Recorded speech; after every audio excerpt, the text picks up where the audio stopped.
careful observer behind Joe Lossett. Yeah, he's got some skin in this game. Maybe a little bit of a vested interest.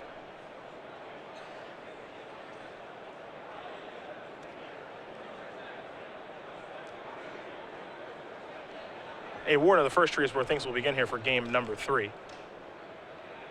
As Lossett will take a draw step and get ready for his first turn. He'll start with an island. I know we've just made a rules change to coverage recently about how you can play your cards and lands in the back and spells in front. Do you think we can do anything about white bordered cards? Probably not. No, we can't. I don't think we can just ban those. Yeah, well, so I'd ask. Infinite Obliteration is kind of cool with Dark Petition because you just cast it in the one turn. Yeah. So as a one-of, it's pretty awesome because you can cast it, get your Dark Ritual. Infinite Obliteration, if you know the contents of your opponent's hand or there's only one threat you're really worried about. As a one-of, it makes a lot of sense. I like it. And I think if it was something you could not cast off the Dark Ritual you get from Dark Petition, you would not see it in the deck. Sure. There's a Bile Blight. Take care of the Fleece main line. One of the first tree still alive, however. You can see Loewenthal does have all the colors of mana at this point. He'll attack for 1. Will there be a pump? It appears that there will not be. It will be a copy of Rakshasa Death Dealer instead for Ted. And we'll go back to Joe.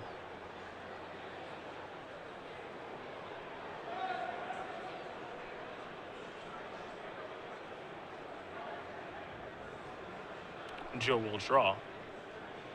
Number 5 on our Season 3 leaderboard, looking to qualify for the Players' Championship yet again. Does play a polluted Delta. We head back Loewenthal's way. And Joe just sitting on a languish right now. And I am very worried about Obs on Aggro's place in the metagame if this card picks up.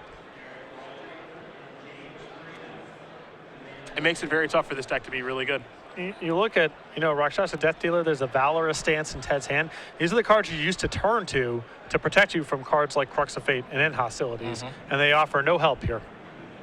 And Joe with the Swamp. Will he cast his Languish now is the question. It's pretty hard to pass up. He's able to use the polluted Delta for mana because there's Norborg on the battlefield, and Languish will clear away those 2 creatures. Doesn't have to do much better than that either. This will give him the breathing room that he's looking for.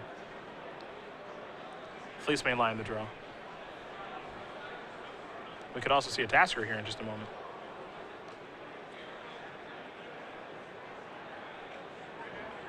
First things first, there is Tasker. And now here is Fleece main line.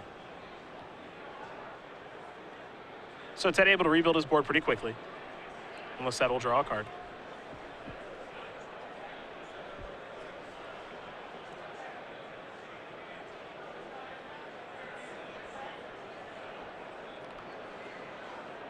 Very important for Ted to have 2 quality threats that turn, one of which cannot be languished away. Yep. Joe's still got a lot of life to play with. He's able to use Silence the Believers to take care of the Tasker. Tasker is exiled along with everything else over there. That's why you see it all in that one pile.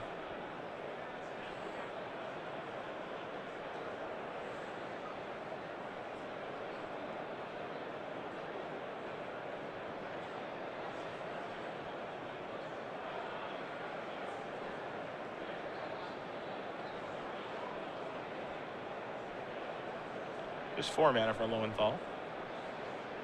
There's a Surak, the Hunt Caller. This is max risk. I mean, Languish here is really bad. Yeah, it's horrible. I don't think he can give up a spot to deal this much damage. His other option that turn was Sorin, and I just think that's too low impact. I do too. This gives Ted, I think, the best chance of winning the game.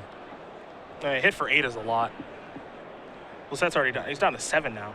Up to 8 again because of Dismal Backwater, but this really does almost force Joe's hand to have an answer to Surak right now. That's a dramatic shift in the game. Looks like Joe may have another copy here of Silence the Believers, and he needs it.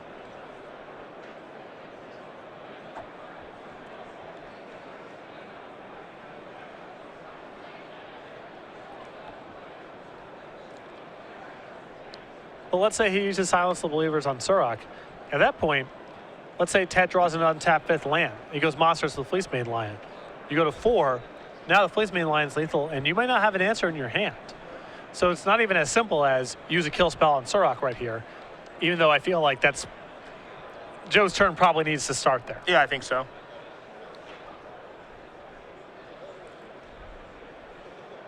He's going to pass the turn back. C trying to know the draw. That's a pretty good one.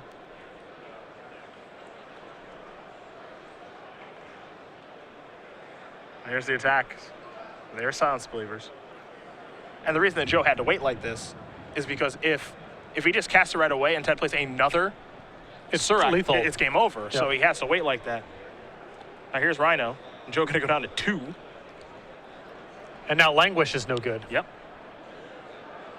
Crux of Fate's fine. Not sure if Joe has that this weekend or not, though. 1 copy in the sideboard. All right, you have to imagine it's in here. Drew a copy of Hero's Downfall for the turn. That's not so bad. But does everything line up accordingly here is the question.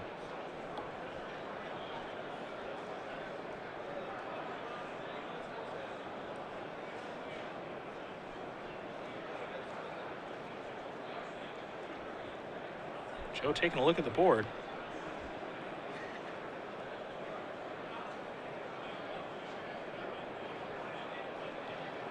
You have to imagine if he's going to make a move to kill something, he wants to do it now because the card's like Valorous Stance.